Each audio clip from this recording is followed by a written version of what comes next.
We're fast-tracking high-speed rail spanning 1,000 kilometers from Toronto to Montreal and Quebec City.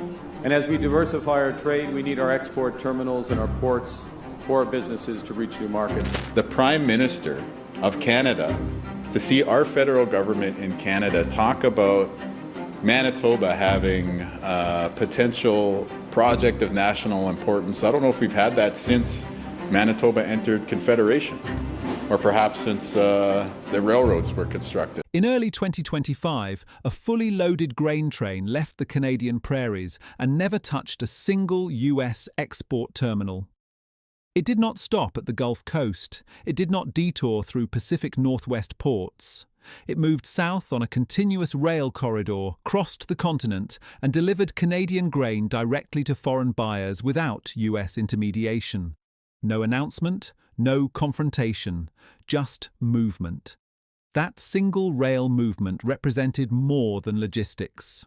It signaled a break in a trade pattern that had defined North American agriculture for generations. And Washington barely noticed it happening. This was not a symbolic shipment, a political gesture, or a one-off experiment. It was structural. It reflected years of rail integration, capacity investment, and route planning designed to eliminate dependency. Canada did not threaten retaliation. It did not issue ultimatums. It simply built alternatives. When grain moves without touching US export infrastructure, leverage disappears silently. No votes are taken, no treaties are broken, the system just roots around the pressure point. That is what makes this moment so dangerous for American exporters. Power is not being challenged, it is being made irrelevant. Tonight, we are showing how Canada engineered this shift quietly and methodically.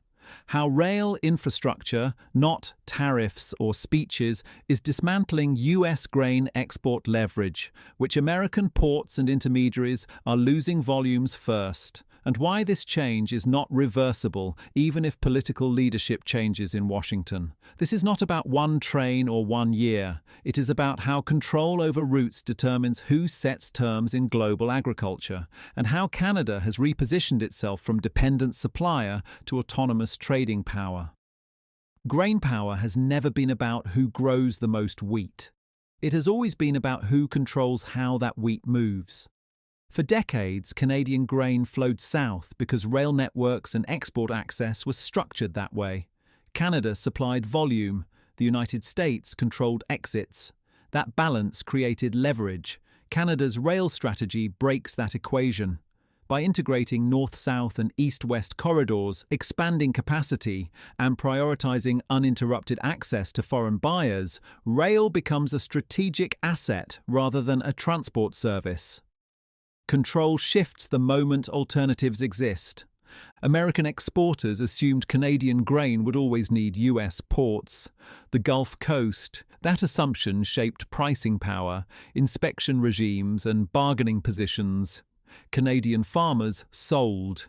American terminals decided where and how that grain reached the world. It was efficient, it was profitable, and it was taken for granted. No contingency was built for a Canada that no longer accepted subordinate access.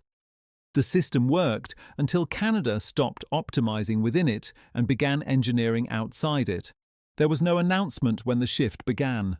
No retaliatory headline. Rail lines were connected, capacity was expanded, new corridors were prioritized. Canada gained the ability to send grain directly to Mexico, directly to Asian markets through its own ports, and directly to Europe without US bottlenecks. Each decision looked incremental. Together, they rewired trade flows. The key difference is intention.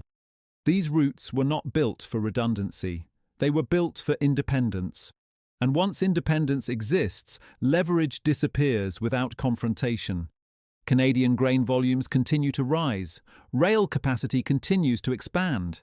Canadian ports are handling record tonnage. These are not speculative projections. They are operational realities confirmed by rail plans, port throughput data, and infrastructure investment figures.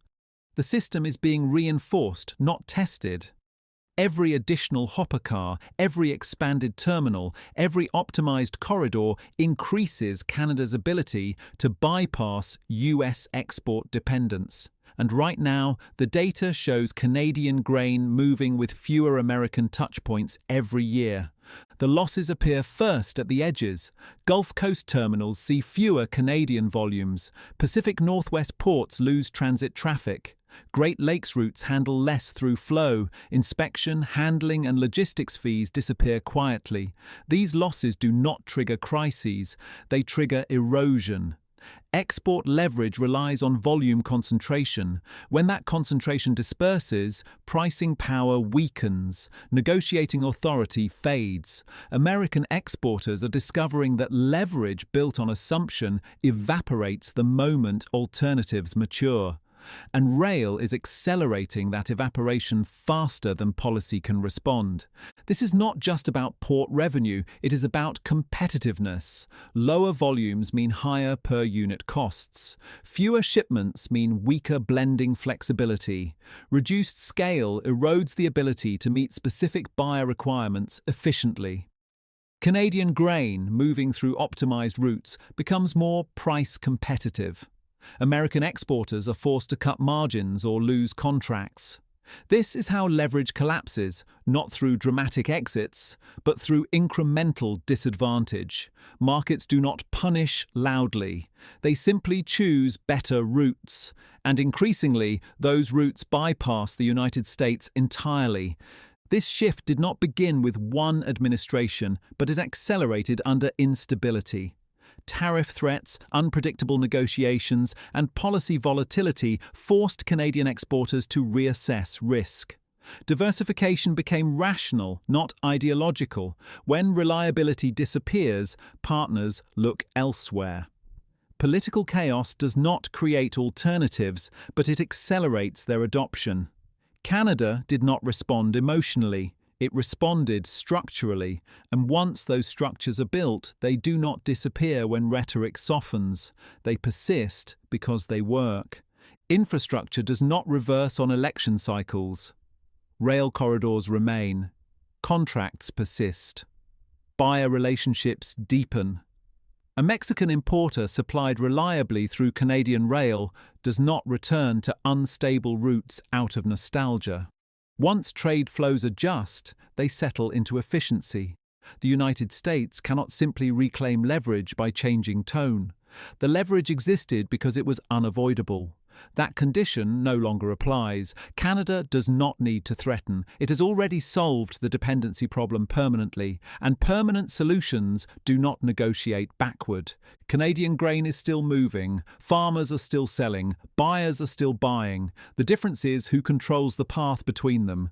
Canada now does. US exporters are not being punished, they are being bypassed.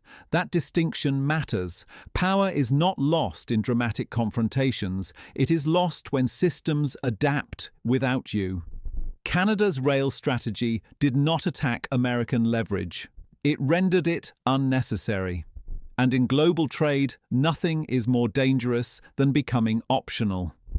The trains are still moving, they are just not stopping where they used to. And as they pass through American territory, carrying Canadian grain to foreign buyers, they illustrate a simple truth of modern geopolitics. You cannot bully partners into dependence forever. Eventually, they build alternatives, and when they do, leverage does not break loudly. It fades, quietly, structurally, and permanently.